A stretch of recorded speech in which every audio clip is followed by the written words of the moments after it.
Day 4, you guys. Today is the day that we will step foot into the Arctic Ocean. Hopefully, fingers crossed. Jenny, please back away. This can be dangerous. We made it to Inuvik, which was just a short drive from last night's camp. A pleasant surprise, to me at least. We stumbled upon pavement as we got closer to Inuvik here. Kurt was a little disappointed. Thought the whole Dempster was gravel, but it came kind of at a nice timing, after 3.5 days of rattling and bumping on the dirt roads. Pavement's kind of a nice welcome, but I think it's going to be short-lived because we still got a little ways to go up to Tuktoyaktuk and the Arctic Ocean. We are stopping here in Inuvik to fill up with water, checking out some fuel prices.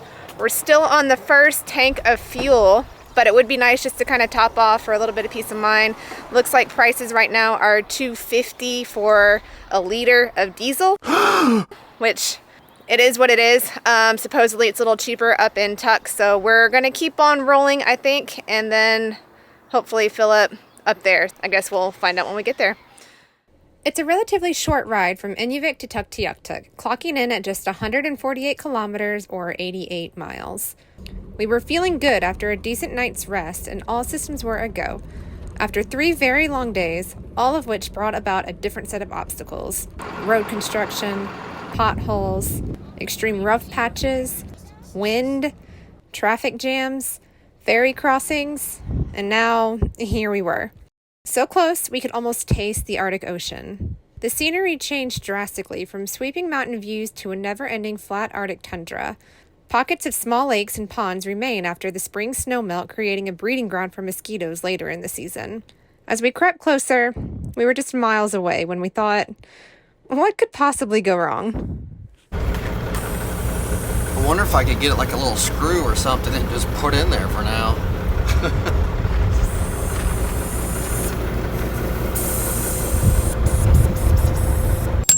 Jenny, please back away. This can be dangerous. All right, so we got a flat on the Dempster. What I think happened, there was always a little hole in the tread on this tire, and when we got these tires, they were used, and I inspected the bottom, and there was nothing wrong. Nothing had been patched, so I thought maybe just got something in it, and it came out. But what happened is the top of the head of a self-tapper screw came off, and the rest of the screw was in the tire. So hitting these crazy, bumpy, potholey corrugation roads, I think worked that piece of metal through the tire, and we started getting a slow leak. Yesterday, I put some air in it. Today, I got out to check it because I saw the pressure going down.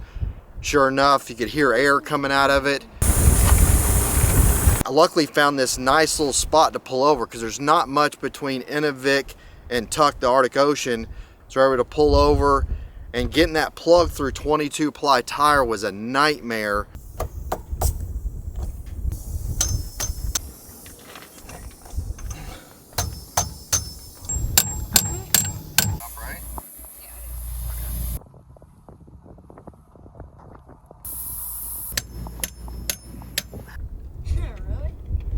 So I need to look into that, maybe a better plug kit. Ideally, you'd want to plug it from the inside, but since we're so remote, I just want to get a plug in it. These tires are almost to the end of their life, and we can get another 5,000 miles on them to get back home or back to the lower 48.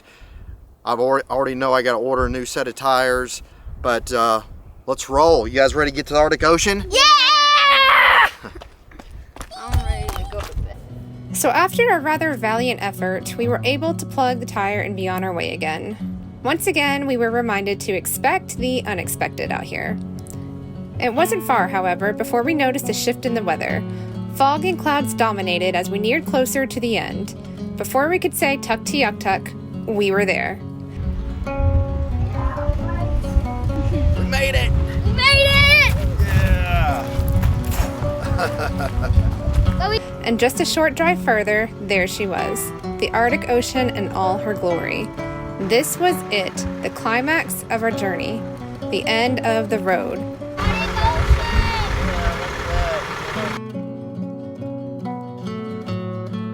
After taking a few selfies and having a quick look around, we found camp on the edge of the ocean. It didn't take long for us to settle in. We all got out, stretched our legs, and took a moment to reflect. I think this moment meant something different to all of us. But what we could all agree on, this was a major milestone that we will cling to with each mile that passed, just like the mud and dirt Macho was now wearing proudly, like a badge of honor. This was the first and possibly could be the last time that we might all be here together. And I had the perfect meal in mind to celebrate, a creamy seafood chowder.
Take a wild guess what time it is.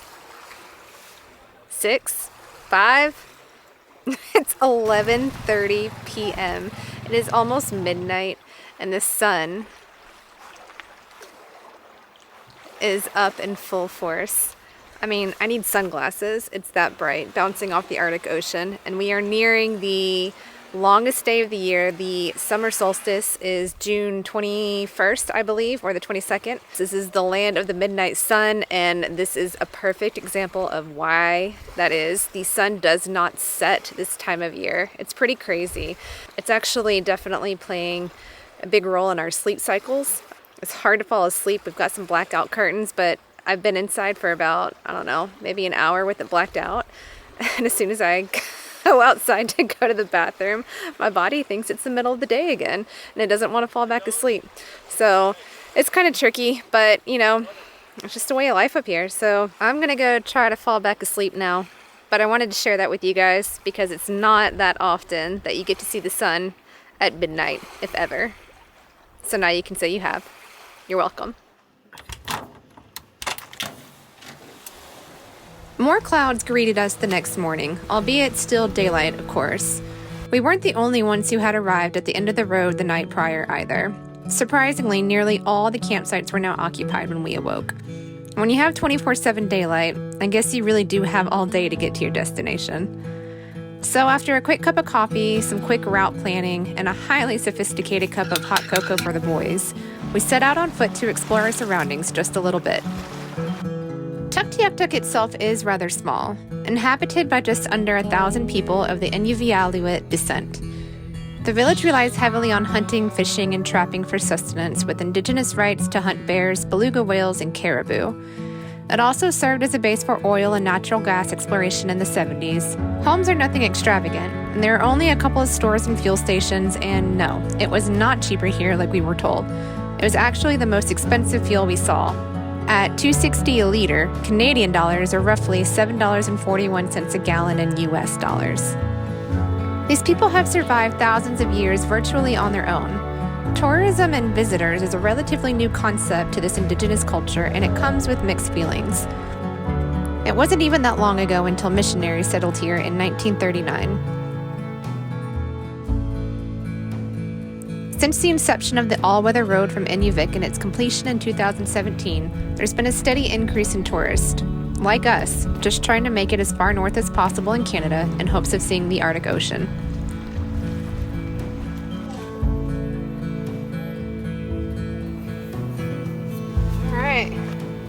Taking all of this in, we were struck by the moment and made our way down to the water to document a few raw emotions.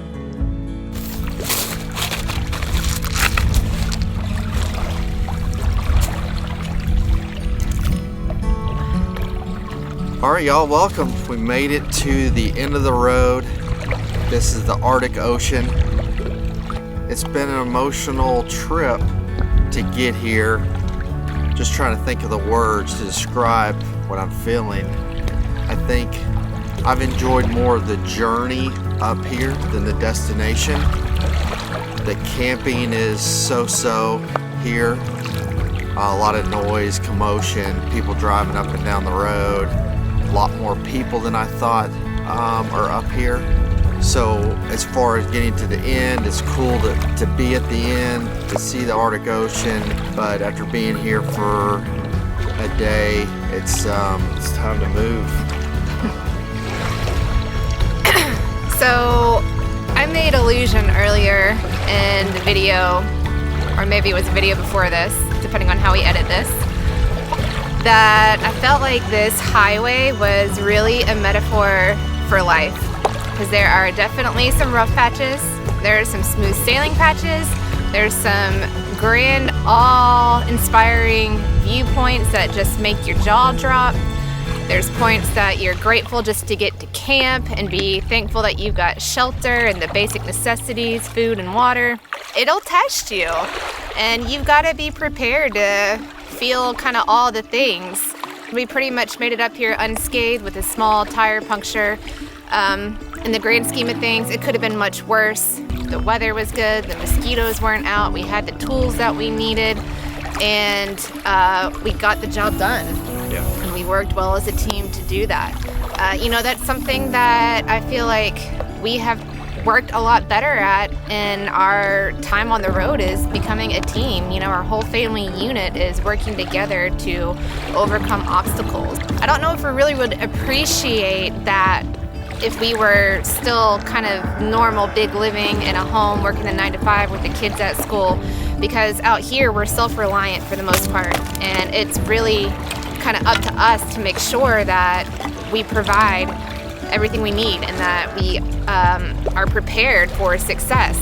In a situation where problem arises, we've got to work together to troubleshoot and overcome. And that's just a small kind of snippet of it. Like I said, things could have been much worse, but I'm just beginning to really appreciate how our family is bonding and how we're growing together through adventures like this. Right, because we're together as a team. There's no escaping, like you're not at work, you're not somewhere else, you're on the side of the road, stuck in that moment. The kids are bored, sitting in the truck, come out, watch us do this, sort of learn problem solving. It's so cool to just tackle those problems. And you learn a lot about yourself in the process. There's been situations where we've stepped back and reflected on how we've handled situations similar to that in the past, and haven't really been happy with our performance because the little guys, are watching, and it ultimately just makes everybody better because we can analyze the situation, we see what we did wrong, what we want to do better next time. And I just feel like getting up here to this point, literally the end of the road, and overcoming some of the challenges, and the flat tire is just a minor thing, just building the truck and overcoming all the things that went wrong with all the new components that we put in the truck that we had to warranty out. It was just one thing after another for a while. It's been a rough year just getting to this point. And we're finally in Macho, using it the way that we intended to use it, exploring and seeing places that we want to see. I'm just grateful. There's a lot of gratitude in my heart to be right here, sitting on this rock on the edge of the Arctic Ocean with the people that I love the most, and I'm just so thrilled. I can't wait to see what the future holds. Challenges, not challenges. And there's one thing to say about rough roads and challenges, is with the right attitude, you can welcome them, because on the other side, you'll come out a stronger person for it. embrace the struggle. Right? As hard as it is, yeah. It's a hard thing to do, but if you learn to do that and be patient and calm, and it always works out one way or another. It may not be the way you want it to work out, but you get through it and you move on. And much like the waters of these rivers and these oceans, sometimes you just gotta go with the flow, because you cannot fight it, you will not redirect it. What's going to happen is going to happen. You just have to change your attitude and go with the flow. And we've done that. We've worked on that really hard.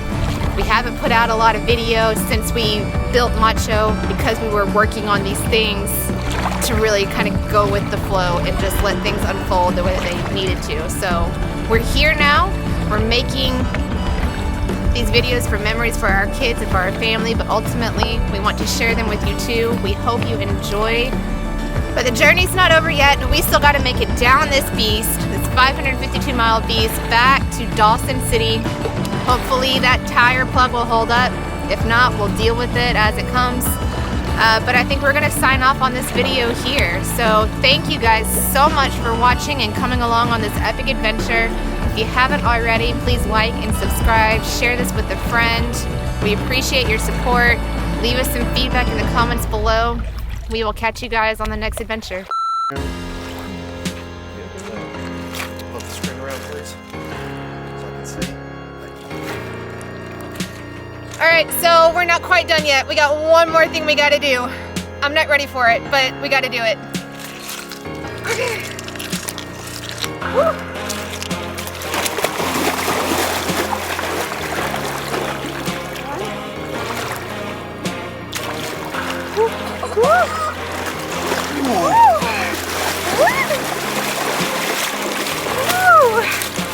That's cold. Burr.